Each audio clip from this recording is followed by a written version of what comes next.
Hello and welcome back to my YouTube channel. Today I will be talking about immigration and my tips and advice for immigrating if you're interested, and how different it can be to immigrate in Asia compared to North America and Canada. First, a little bit of my background. So I immigrated twice in life.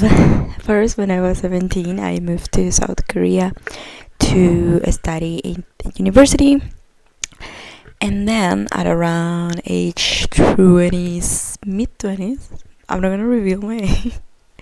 I immigrated to Canada. I lived in Korea, South Korea, for around 6 years, and in Canada I've been here for 2.9 years. So okay, let me start with some general pointers about immigration. It's a little bit different depending on the purpose and stage of life. So I guess I have experience immigrating for studying, and while I was like a teenager, and then as an adult. So I will just first start with my recommendation if you're thinking of immigrating as a student. I would say, first of all, don't neglect building a community and support group, because it's very important for you if you want to actually integrate into that society, into that country culture, and just have a more like graceful experience. Because what I did is, I as a teenager, I thought I was cool, I thought I was different, and I just isolated a lot in my room. Well, my friends actually were inviting me to go out and hang out. I was like, no, I'm not gonna be part of that. And then and then later it was harder for me to connect with friends because of this. And okay, that's my first advice if you're immigrated as a teenager. Also, don't take too many risks right after you land, because that's what I did. And I got lost there in Korea without speaking any Korean basically on my second day there, and I actually needed help to find my way back home back then. So yeah, do not explore if you do not speak the language. To follow advice of the people who are helping you relocate there for study, and other friends you might know there. Okay, other things to consider. I would say, if you want to immigrate, I think in my experience, the people who have good possibilities of making it have to be very open-minded people and very adaptable people as well. Yeah, it's hard. It's not like when you're back home, everybody knows you. People reach out to you because they already know you, your family, or whatever. You can make friends through your extroverted sibling, etc. But when you're abroad by yourself, no one knows you, and sometimes they're not going to be approaching you by themselves. So you have to be the one who's a little bit more outgoing. So if you're in the introverted side, I would say practice your social skills. Also, something to keep in mind, I would say go consider if the differences in culture you may encounter if you are deciding to study abroad in Asia, or is deciding to study abroad in North America, and how different it can be from your own culture. For example, where I studied in South Korea, it's a very, I would say, monochromatic country. Like, it's about the country's unity. I won't get into too much detail, but a lot of people just blend into what's the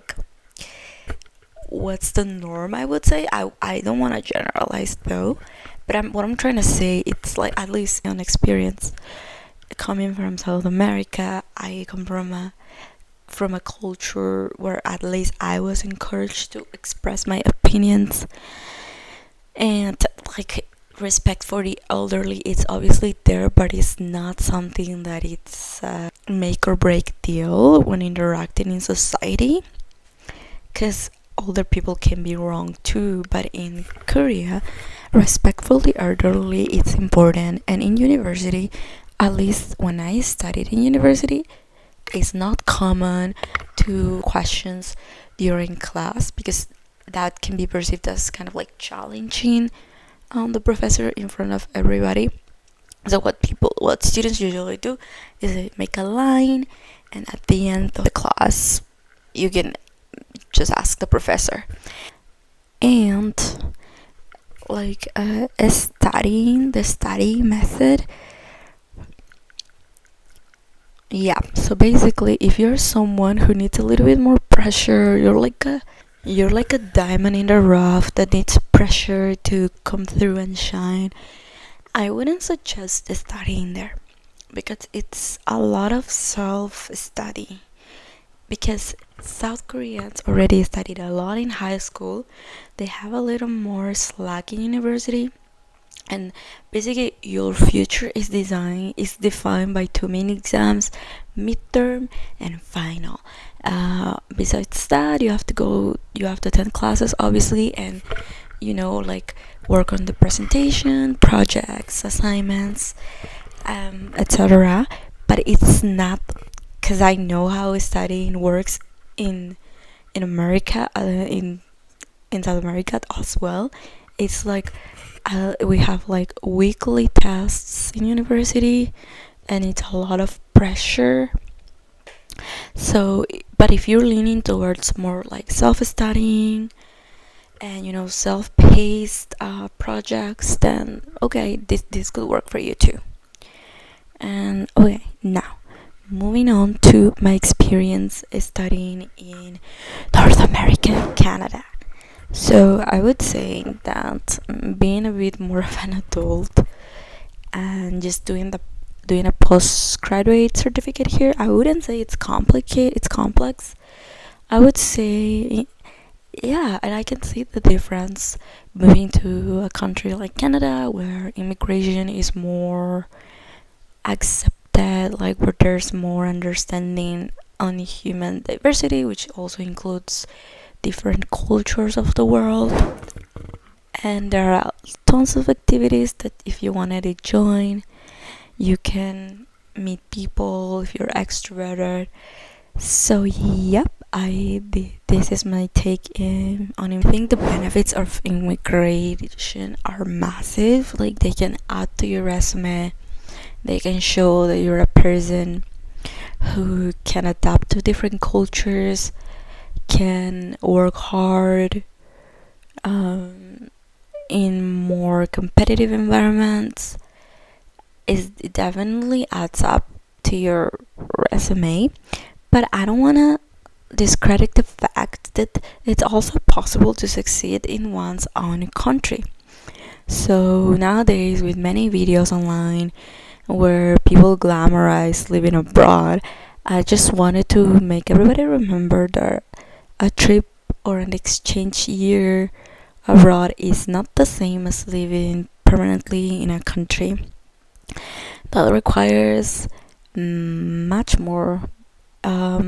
Back home, you have a support system, you know the mannerisms, you naturally belong, but abroad, you know Maslow's hierarchy of needs, where there's a pyramid with 5 layers.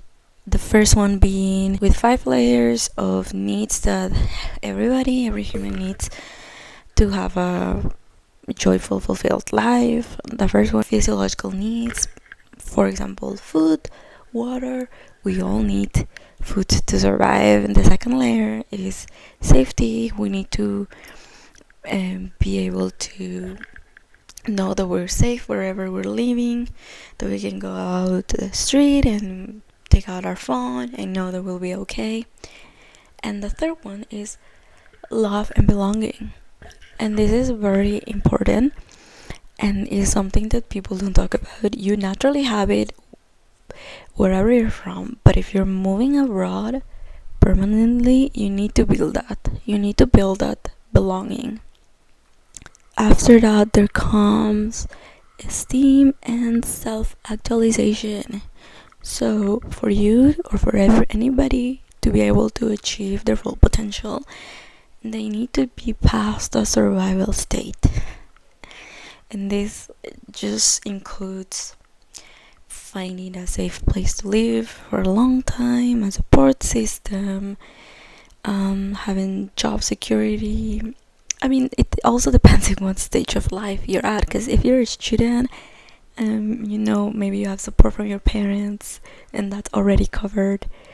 But generally, so until, this is what I personally think, so until you have all those things checked, like housing, stable job, maybe a support system, after that, little by little, you're going to be able to be stable again, so you can achieve your full potential abroad. And these are things that we, most of the time, I would dare to say, have in our countries naturally, because we have a family, naturally belong, we have houses already there. It depends of obviously where you're from, but in South America, most people live with parents past 25, so we have that covered. Housing is covered, so we are like ready and set to go after our dreams. We are secure, we can achieve our potential, but that this is something that will require work and some time after moving abroad. I don't want to discourage you. Obviously, if this is for you, if you have the calling, go for it. You're gonna enjoy every step of the way. I just wanted to share this for the folks that are a little bit more introverted. So yeah, and also to remember to bring to mind that it's possible. Like, a lot of people glamorize moving abroad, but at least right now, I can say that it takes work. Okay, so if you have any questions, just leave them in the comment box below, and until the next video.